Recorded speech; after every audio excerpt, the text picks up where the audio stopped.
My name is Jorge Otero-Pailos. I'm an artist, I'm a preservationist, and I was asked by the New York City Center to produce an artwork that would celebrate its 75th anniversary as a theater. I'm interested in how we as a society tell stories through buildings, how we preserve them, and how we care for them. I like to reveal these stories as a way to inspire people to think about their past and their present and to imagine their potential future.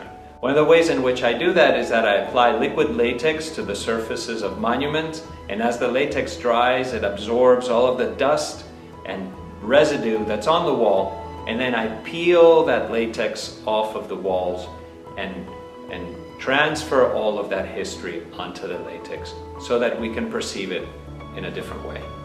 When I first came to the Harkness Studio, I was drawn to the wall on the right, opposite of the mirror.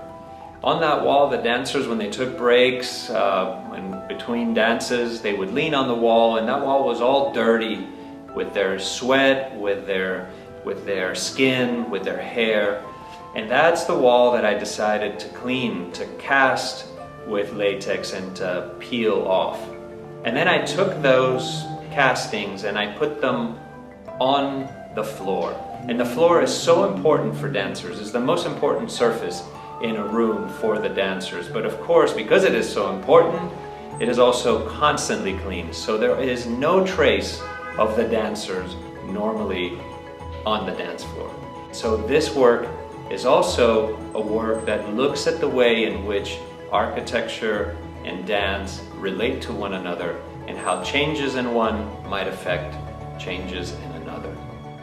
I chose to focus on choreographer Merce Cunningham, whose 100th anniversary coincides with the 75th anniversary of the New York City Center. So when you go in, you will hear some of the sounds of Merce Cunningham working with his dancers, but you will also hear the dancers working on the dance, their bodies laboring, and you will hear the voice of the Répétiteur, the dancer that is entrusted with restaging the works of the old master. Dance is ephemeral. It's so hard to preserve. Unless the dance is performed live, it doesn't exist.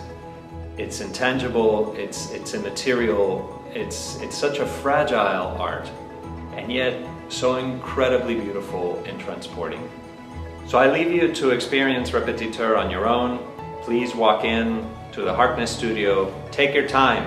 It's a place where thousands of dancers and choreographers have practiced their dances before they went on stage. It's a rare opportunity to see it for those of us that are not dancers, and to see it also as a work of art and a work of architecture.